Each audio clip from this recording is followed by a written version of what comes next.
갑자기 많이 오셨네요. 예. 아니, 반갑습니다. 오늘 정당하면 반갑습니다. 제가 오늘은 제가 보여드릴 포인트는 제가 어떻게 논문을 시작하게 됐고, 그리고 그 논문 되는 그 과정들 있잖아요. 그것들을 좀 보여드리면서 시작을 하도록 하겠습니다.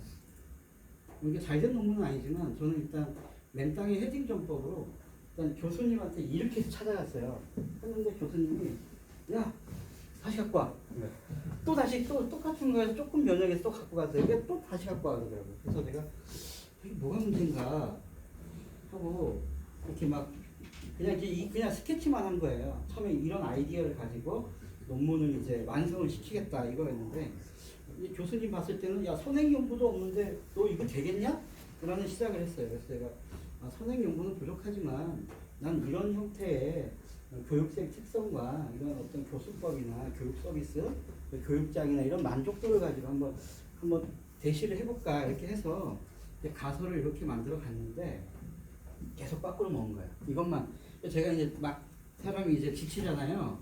지쳐가지고 이제 점점 모형이 이렇게 갔다가 처음에 이제 엉망이었어요. 이게 그냥 아무것도 없이 그냥 다이렉트로 이렇게 교육생 특성에 그냥 의도에 영향을 미쳤느냐, 그리고 교수자 특성 만족도가 창직 의도에 영향을 미쳤느냐, 뭐 만족도, 이 교육 환경 이러다 보니까 약간 좀 모양새 빠진 뭐 어떤 걸 연구하는지를 모르는 그런 상황이 왔어요. 그래서 해외 논문을 보니까 이런 모양이 하나 있는 거예요. 그래서 생각을 해보니까 심리적 변수를 가지고 이 어떤 사람의 의도나 이런 것들을 만들었더라고요. 그래서 나도 이제 이런 형태에서 조절 변수를 원래는 이게 좋은 모형은 절대 아니래요. 이게 성취 욕구와 참여 동의 심리 변수이기 때문에 이 두 개가 원래는 조절로 가서는 안 되는데 근데 이번에 이 연구는 좀 재미를 더할 수 있겠다 생각을 했어요. 그 이유가 뭐냐면 이 창직이라는 게 새로운 도구고 그리고 창직에 또 갖다 낼 의도에 대한 도구가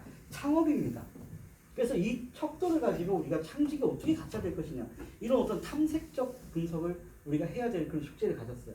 그래서 이제 제가 그러면 심리변수 두 개를 가지고 창직 의도에 어떤 변화를 조절할 수 있을까 한번 새로운 시도를 한번 해보게 되었습니다.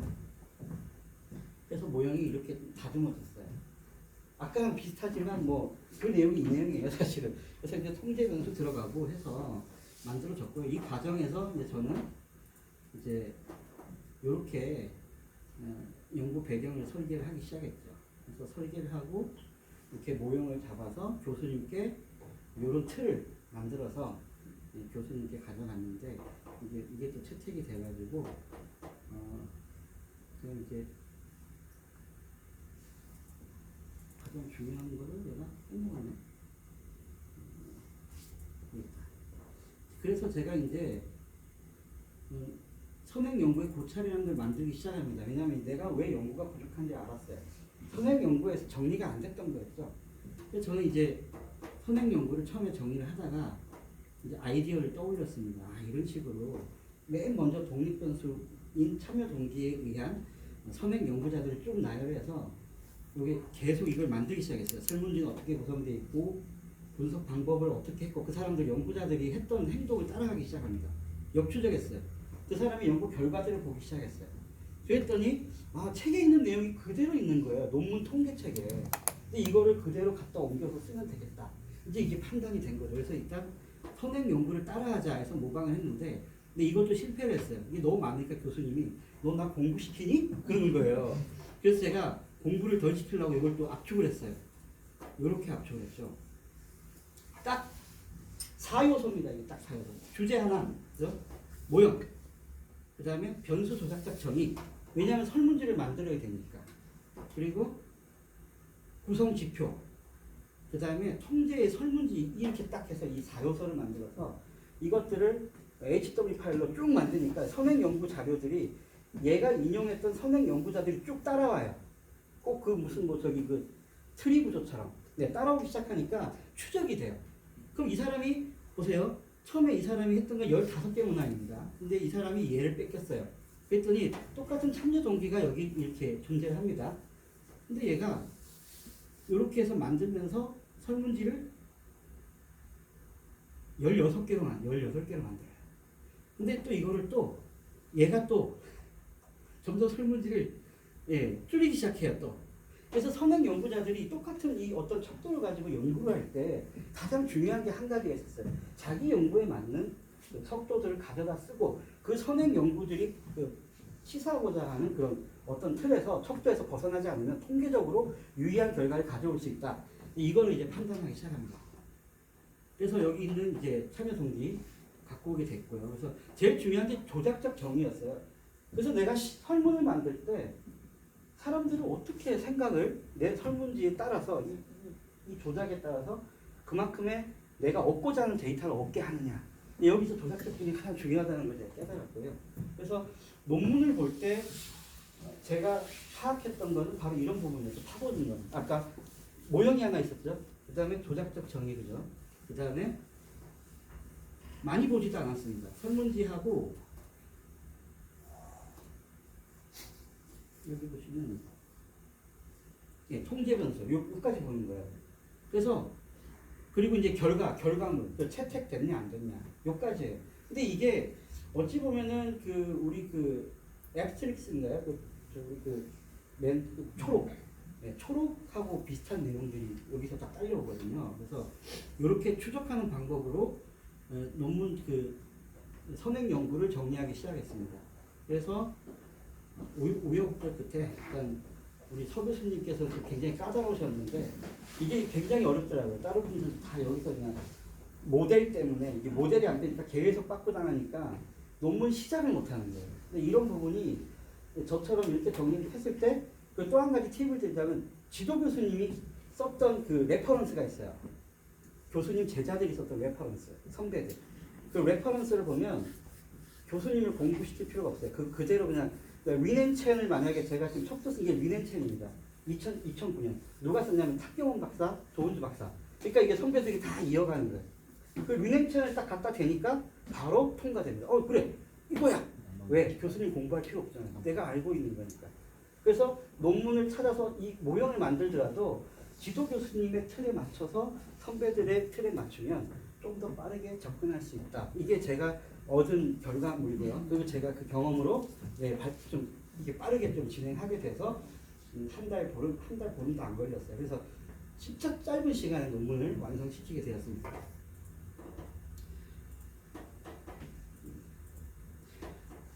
그래서 탄생한 논문이 이제 오늘 발표한 이 논문입니다. 그래서 아까 중요한 것은 제가 느낀 경험상 지도 교수님의 지도를 받았던 선배님들의 논문의 레퍼런스를 보고 그분들이 썼던 레퍼런스를 교수님께 드리면 교수님께서 아무래도 많이 봤던 부분이기 때문에 좀 더 빠르게 모형 구성을 할 수 있다. 공부를 할 필요가 없어서요. 그래서 교수님들께 좀 더 빨리 채택될 수 있는 방법이 아닐까 하는 저의 경험을 말씀드렸습니다. 그래서 제가 하고 있는 창직을 한번 연결을 해서 이렇게 논문 한번 만들어봤어요. 창직 교육 피교육자의 교육 참여 동기가 창직 의도에 끼치는 영향. 사실 우리 그 호서대학교 대학원에 연구가 하나 있습니다. 그 선배 박사 과정의 연구가 뭐냐면 과연 우리 학생들은 왜 호서대 와서 창업 공부를 하고 경영 공부를 하는 동기가 뭘까?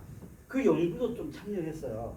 근데 그 연구 결과가 참 의미 있는 결과였는데 그게 여기에 또 들어갔습니다. 그래서 저희 학교에 오시는 분들도 보면 이제 시니어 분들도 많고 한데 그런 어떤 동기 특성이 비슷하게 나타나는 걸 봤어요.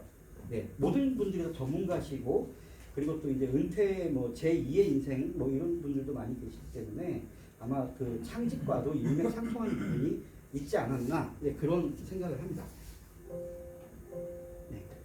서로는 연구 배경, 아까처럼 이론적 배경, 그 선행 연구와 연구 방법, 모형 가설 만들고 설문지 만들어서 아까 이 3장을 먼저 했어요. 저는 서론부터 안 하고 얘부터 모형부터 만들고 설문지 만들고 해서 이제 이것들을 이어가기 시작했고요. 원래는 이거부터 좀 시작했어요. 근데 이거는 교수님마다 틀린데요.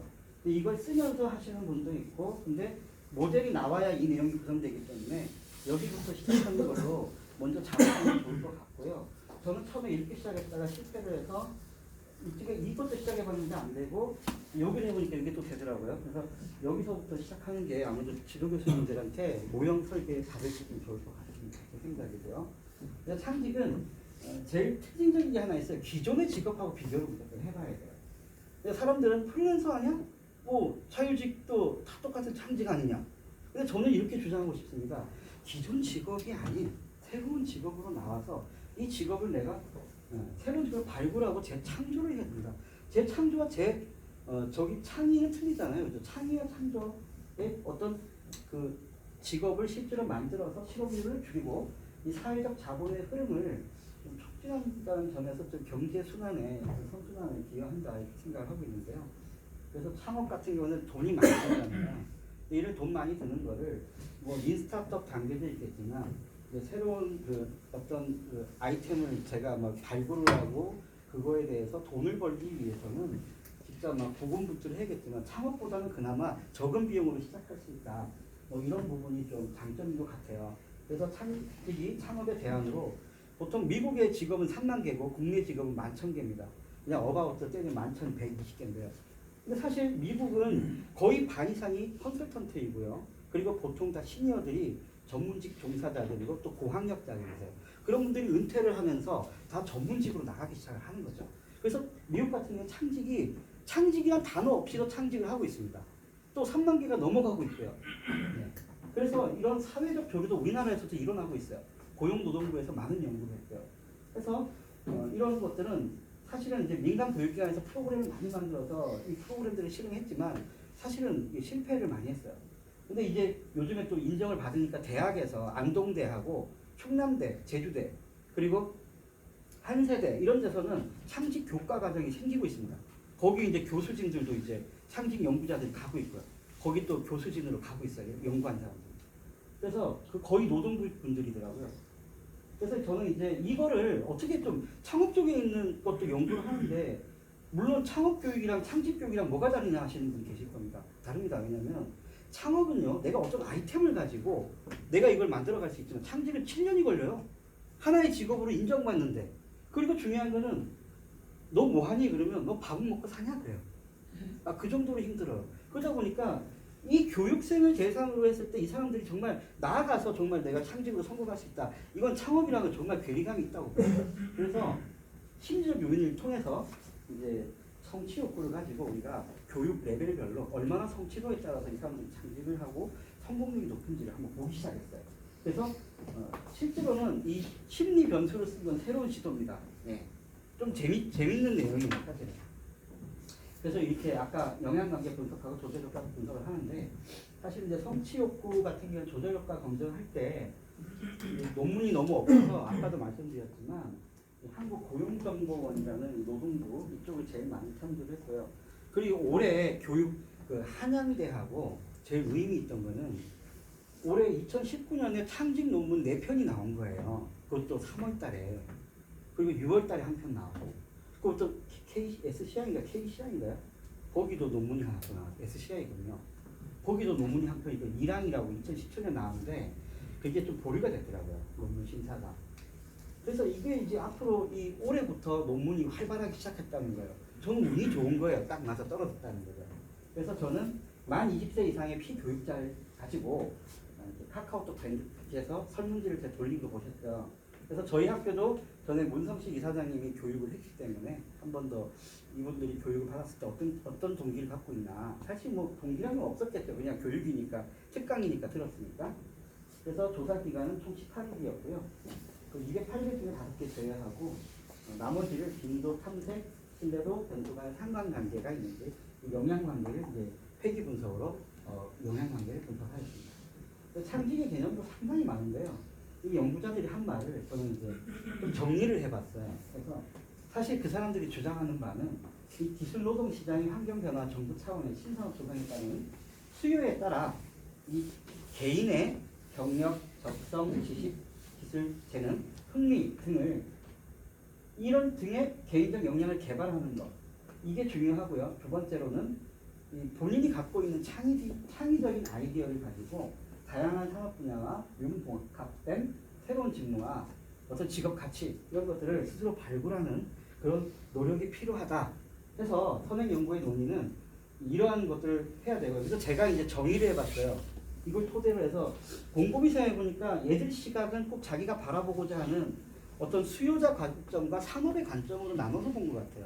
그래서 제가 어떻게 했냐면 개인의 역량 개발 및 직업 가치 발견 과정을 통해서 이 생성된 직업과 직무가 생길 거 아닙니까? 그걸 가지고 기존의 것과 차별화하는 거죠. 기존에 있었지만 난 이거를 지금의 4차 산업 시대에 맞는 그런 어떤 새로운 직업을 가지고 갈 거야 하는 차별화를 가지고 이 새로운 노동 시작을 이게 좀 지속 가능한 형태로 만들어 다듬어가는 그 어떤 진로를 개척하고 그래서 일자리 창출하는 스스로 기간은 좀 오래 걸리겠지만 미국처럼 그런 어떤 직업으로 인정받는 것들을 국가에서 좀 할 수 있는 그런 직업 가치를 높이는 데 기여하는 그런 창의적 활동 이렇게 정리했습니다. 뒤로 가면 이제 시사점에서 나올 건데요. 사실 미국 같은 경우도 이런 일련의 이런 직업들을 이런 어떤 직업 가치를 높이는 이런 활동들을 우리처럼 정의를 하지 않아요. 자연스럽게 그냥 자기들이 직업이 만들어지면 인정을 해주는 그런 사회거든요. 근데 우리나라는 먹고는 사냐 이런 말을 들어야 되는 안타까운 실정입니다. 그래서 유사 개념은 창업과 창직이 좀 많이 헷갈리실 거예요. 그냥 이것만 보세요. 조직 기반이냐 개인 역량이냐 뭐가 이게 그리고 사업자 등록했냐. 근데 이쪽도 프리랜서 사업자를 내겠네요. 근데 기존 직업하고 차별화가 돼 있으면 창직으로 칩니다. 그리고 취업도 가능해요. 내가 새로운 걸 만들어서 뭐 예를 들면 이제 SNS 마케터죠. 예전에 없었잖아요. 그런 것도 마찬가지로 취업으로 연결되니까 그것도 사실 창직인데 그건 이제 기업이 인정을 해주면서 어찌 보면은 취업이 돼버리는 거죠. 그래서 필요 자원은 이제 자격 기술, 본인의 지식 같은 게 필요하고 자금 인력이나 이런 것들이 창업에 많이 필요합니다. 그래서 이런 형태로 보통 창업의 프리랜서의 취업보다는 창직 활동은 더 상위의 개념으로 보시면 되고요. 실제 차이는 아까 말했다시피 기존에 있냐 없냐의 차이로 보시면 됩니다. 프리랜서도 마찬가지입니다. 기존과 이건 기존의 직업과 직무를 가지고 하는 거고 이건 기존에 없던 거. 이 특징 두 가지만 알고 계시면 아 창직이 그런 거구나 하고 아실 수 있을 겁니다. 그래서 동기가 또 있어요. 아까 이제 저희가 창직 의도라고 했죠. 이 의도를 정의한 겁니다. 그래서 동기는 죄송합니다. 참여 동기입니다. 예. 동기는 모티베이션은 개인의 행동의 활력소가 되고 어떤 시발로서 본인이 어디에 억압되지 않고 본인이 스스로 어떤 교육에 참여하는 그런 것을 교육 참여 동기라고 합니다. 그래서 유형은 이렇게 쭉 있는데 보통 이제 후울이라는 연구자가 어떤 이 세 가지 유형이 이 전체 유형들을 보통 5개 정도의 유형을 보통 나눠서 설문했는데 이게 거의 3개로 묶이더라 해서 제가 후울의 연구를 모형으로 담은 겁니다. 어차피 이렇게 많아도 3개로 묶입니다. 그래서 창직 의도, 아까 말씀드린 의도는 무엇을 하고자 하는 생각이나 계획과 행동입니다. 그래서 이런 행동에 저희 그 참여 동기가 영향을 미치고 그리고 이제 조절 효과로 성취 욕구가 얼마나 조절이 되는지 그거를 알아보는 그런 연구입니다. 성취 욕구고요. 그래서 모형이 이제 이렇게 독립 변수, 활동 지향과 목표 지향, 학습 지향, 피교육자의 성취 욕구, 창직 의도고요. 가설은 창직 의도에 교육 참여 동기가 정에 영향을 미칠 것이다. 이 세 가지 목표와 활동, 학습이 정에 영향을 미칠 것이다. 그리고 성취 욕구는 교육 참여 동기와 창직 의도 사이를 조절할 것이다. 이렇게 잡았고요. 그래서 이제 아까 말씀드렸던 변수의 조작적 정의는 이렇습니다. 참여 동기는 활동 지향성은 학습적 능력 향상보다는 참여나 활동 자체 관심을 가지는 거고 목표는 직업적 능력 향상, 전문적인 지식, 뭐 이런 기술 습득을 목적으로 하는 거고요. 학습은 그저 학습이 좋아서 그렇게 되고 성취 욕구는 어떤 보람을 느끼거나 아니면 자아를 더 발전시키는 경향으로 이렇게 정의가 되었습니다. 그리고 아이디어. 그래서 이거를 이제 설문을 이렇게 만들었죠. 창직 관심 분야에 좀 더 사람들과 공유하고 싶어서. 이 사람들이 이 교육장에 오는 이유는 바로 사람들과 어울리기 위해서 들어왔다. 이런 것들을 물었고요. 이 사람들이 이렇게 대답을 하면 활동 지향성이 되겠죠. 목표 같은 것도 성공적으로 자질과 능력을 향상시키고 취득하고 싶어서 이런 자격증 같은 거. 학습은 뭐 자아실현 이렇게 해서 성취 욕구는 내가 이제 최선을 다하고 만족할 때까지 노력하고 잠을 안 자고도 일을 한다. 이런 것들이 다 성취 욕구거든요. 그래서 보통 그 사람이 어떤 성취욕을 갖게 하는 그런 교육 프로그램들이 많이 없어요. 거의 그냥 만족도에서 보통은 이제 많이 연구를 하는데 사실 이게 조절 효과를 갖는다는 게 굉장히 큰 의미거든요. 그래서 인구 통계학적 분석을 해봤어요. 제가 설문을 받았던 총 인원 203명 중에 남자가 제일 많았고요. 여자가 좀 적었고 연령은 50대가 제일 많았어요. 그 이유는 뒤에 가서도 보시면 알겠지만 경력이 20년 이상이 가장 많아요. 20년 이상이 가장 많고 거의 대학원 이상 그리고 연소득이 300에서 500, 700만 원 이상이 굉장히 많고요. 그리고 전문지식 서비스업들이요. 거의 다 미래의 상징업체 거의 미국 따라가고 있는 거예요. 그러다 보면 우리도 이렇게 될 수밖에 없었던 건 사실은 이제 나이가 이제 이번에 그 은퇴 세대죠. 우리 그 베이비 부모들이 은퇴를 하면서 그런 분들이 좀 많이 고학력, 고지식 그리고 또 고학력에 돈도 많이 벌고 하는 분들이 좀 많이 참여하다 보니까 이렇게 이런 문자가 나왔습니다. 그래서 이거를 창직 의도하고 어떤 차이가 있는지를 검증을 해봤어요. 그래서 검증을 해봤더니 남녀의 차이에 따라서 이게 0.05 이하면 유의하다 하니까 이게 0.23이 023이니까 유의하게 나왔고요. 그리고 여기는 쉐크 방식으로 사후 검증까지 했어요. 여기서 검증했을 때 어떤 그 오차율이나 이런 것들이 좀 정확도가 나오지 않기 때문에 사후 검증했을 때 그때도 똑같이 0.022가 나왔어요. 그래서 분산이 가정됐을 때는 쉐크를 쓰거든요. 그래서 이게 표본들이 다 이렇게 분산이 골고루 잘 분포되어 있는 상태에서 비교했을 때 다 연령, 창업 경험, 경력에서 유의하게 나왔습니다. 그리고 학력도. 그래서 이게 참 의미 있는 게 뭐냐면 이 모든 게 다 나오기가 힘들거든요. 사실은. 그래서 이거 통계적으로 제가 돌리면서도 좀 신기하다 할 정도로 차이가 보였습니다. 그래서 다음 연구에서는 이런 것들을 가지고 이제 통제 변수로 사용을 해서 좀 더 정확한 데이터를 뽑을 수 있겠다 하는 그런 생각이 들었습니다. 요인 분석에서는 이렇게 크롬바스 알파 값의 신뢰도가 굉장히 높았고요. 0.9 이상이 굉장히 높은 거거든요. 4.9가 나왔어요. 이렇게 이 모형 적합도도 0.96로 나왔고요. 그래서 상관관계도 이 변수들 간의 상관관계도 유의하게 나왔습니다. 그래서 여기 가장 높았던 게 학습 지향성이 0.894. 그 교육 참여 동기와 학습 지향성의 그 상관관계가 가장 높았고요. 그리고 여기 학습 지향성의 탐지 의도의 이 적합도도 굉장히 높았습니다. 따라서 여기 보시면 0.9 이상이 매우 높으므로 학습 지향성과 탐지 의도는 다소 높고 교육 참여 동기와 학습 지향성은 매우 높은 단계를 보였습니다. 그래서 이제 이 두 개의 가설을 검증하기 위해서 다중회귀 분석, 위계적 회귀 분석을 했고요. 이 위계적 회귀 분석에서는 이 활동 지향성이 지금 이 P값을 보시면 알겠지만 0.05 이상일 경우는 유의하지 않거든요. 그래서 얘가 기각되었습니다.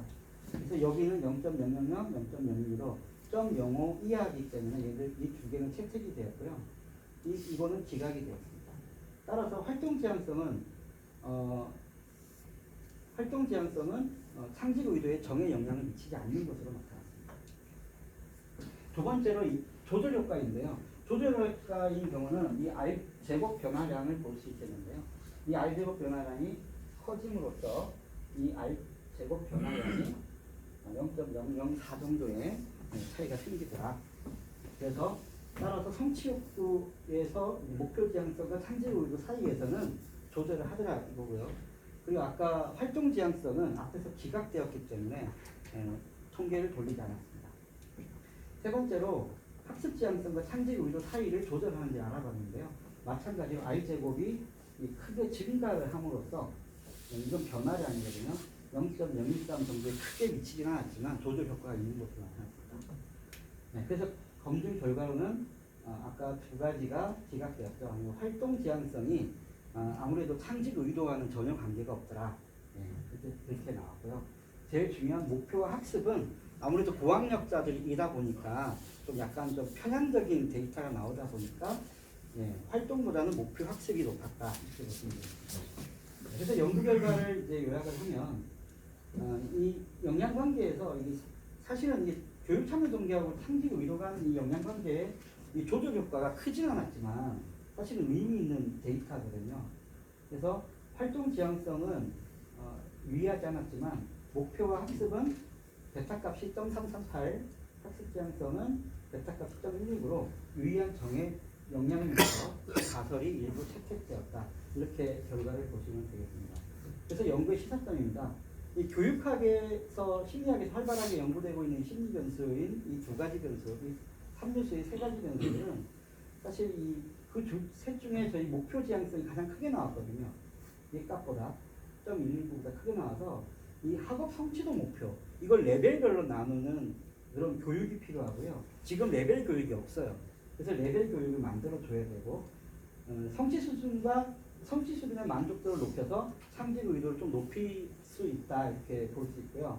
학습 지향성은 이 유의미한 영향이 0.119인데 이것도 좀 크게 미친 건 아니지만, 그래도 이 중요한 거는 수준별 교육 프로그램이 필요한 것 같더라고요. 사실 창직 교육이 지금 초딩, 고딩, 대딩 이렇게 해서 교육을 하고 있지만 고등학교 가르치는 걸 대학교에서 가르쳐요. 그러니까 이게 수준별 프로그램이 아니라 그걸 또 성인한테도 가르치거든요. 그러니까 이게 좀 잘못된 부분을 그 창업교육에서 하도 갖고 오다 보니까 그런 반대 역현상이 벌어지고 있는데, 그런 것들을 다 사실 재개발해야 된다. 이걸 지금 말씀드리고 싶어요. 그래서 교육 참여 동기가 의사 사이에서 욕구 조절 효과는 제일 중요한 게 창업 멘토링 사업이에요. 창직 교육 멘토링 사업이에요. 사실 창직을 멘토링하는 사람이 별로 없더라고요. 선배들도 창직에 성공하신 분도 계시고 그런데도 그런 분들은 멘토링을 하지 않더라고요. 창업에서 많이 하는데 그 이유가 너무 오래 걸려서 수도 있기 때문에 차라리 그냥 욕구의 어떤 그 조절 효과의 그 교육을 만들면 그거를 또 멘토링 사업에 적용하면 더 좋지 않을까, 그렇게 좀 생각을 하고 있고요. 지금 제일 중요한 게 정부, 지자체, 민간의 운영 기관들의 협력들이 너무 없어서 논의되고 있는 모든 이 연구가 다 배가 산으로 가고 있기 때문에 이런 운영 기관들이 묶여 있어야 된다는 것을 시사점으로 제공했습니다. 이제 연구의 한계입니다. 아까 말씀드린 것처럼 50대 비중이 너무 높아서 표본의 대표성이 떨어집니다. 그래서 나중에 통계하실 때 한 30일 정도는 하셔야 될 것 같아요. 데이터 수집을. 저는 거의 열 며칠 했지만 너무 부족해요. 부족하고 연구 설계할 때 가장 중요한 게 설문지 누구한테 돌릴 거냐 할 때 웬만하면 엄청 넓은 걸 하세요. 그러니까 사람들이 그러니까 너무 범위를 좁히면 대상군이 적잖아요. 표본이 많은 걸 하시길 바랍니다. 저는 표본이 너무 좀 적었다고 봅니다. 그래서 다음부터는 이제 희망자나 시니어 창직 희망자로 분류한 청년하고 시니어들하고 분류한 좀 연구가 필요할 것 같고요. 두 번째는 그 창직의 효과를 연구하는 연구 결과가 좀 충분히 반영되지 못했습니다. 참여 동기 같은 경우는 교육 전에 보통 형성되죠. 교육을 참여하기 전에 내가 어떤 동기를 갖고 가니까. 근데 교육 받은 후에 바뀔 수가 있어요. 이 부분은 제가 좀 간과했습니다. 그래서 이 한계점을 해서 방향을 제시하면 교육의 효과를 검증하는 연구가 필요하고, 교육기관별 교육의 효과를 또 검증하고, 정부, 지자체, 민간이 어떤 교육 프로그램들 서로 상호 비교를 해서 그 도출된 결과로 일단 보완을 해야 된다. 이렇게 생각합니다. 너무 길었죠? 예. 그거 그대로 놔두시겠습니까? 제가 한번 좀 이야기를 좀 해요. 예. 네, 이제 딱 시간 맞춰 감사하고요. 네. 오늘 이제 제가 이걸 보여드린 이유가 이제 이게 오늘 그 논문 심사 발표 자료입니다. 이거를 10분 동안에 이제 발표를 하고 5분 Q&A 하고, 그리고 이제 그 논문 심사 자료를 보고 세 분의 그 교수님이 이제 도장을 찍어 주셨는데 이제 굉장히 잘했죠. 네. 예. 그래서 이제 여기 보시면 여기서 보면 이런 이제 창직하고 프리랜서의 차이점, 이런 거는 좀 새롭죠. 그러니까 프리랜서는 기존 있는 그 직업 중에 자신이 그냥 자유롭게 하는 게 프리랜서고, 창직은 없는 잡을 만들어낸다는 거. 이게 굉장히 중요하고, 한국에서는 없는 잡 만들어내면 밥이나 먹고 사냐? 그 말 듣는데 미국에서는 그거를 하나의 잡으로 인정해 준다는 거. 이런 게 굉장히 큰 문화적 차이라는 거는 굉장히 좋은 정보인 것 같고요. 그 다음에 여기 보면 이제 이런 그 연구자 이렇게 했던 걸 이렇게 조사를 쭉 했고, 그래서 이렇게 해가 이제 여기에 나온 거죠. 그래서 오늘 이제 논문에서 이제 이런 거는 기본적으로는 이제 이런 거 빼도 된다. 이건 없어도 되고 그냥 이렇게만 해놔도 된다. 그렇게 이제 이야기를 했었고, 그 다음에 이제 여기 보면 독립변수, 조절변수 이건 표시 안 해도 된다. 화살표 다 이야기해 주니까 그 이야기했었고, 그래서 제가 이제 여기서 좀 이야기를 했던 게 여기 이제 조절변수로 되기 전에 연구 모형에서 요게 요쪽에 상관관계가 네. 없다는 거를 선행 연구가 있다면은 네. 사실은 이제 여기에 이렇게 나오는데 보통 이제 선행 연구가 많이 없다 보면 네. 이제 요걸 한번 돌려보면 원래는 이렇게 하거든요. 그 매개 독립변수가 형태로. 매개 네, 형태로 매개 해가지고 형태로 요게 보내요. 없으면 이제 조절 변수가 된다고 이렇게 네. 이제 이야기가 되는 거죠. 그게 굉장히 중요해요. 그래서 기존 이제 논문들 그 앞에 그 PPT 보면 여기는 안 나와 있나? 네. 제가 여러 논문들이 이렇게 네, 선행 연구는 제가 아까 따로 설명드렸죠. 예.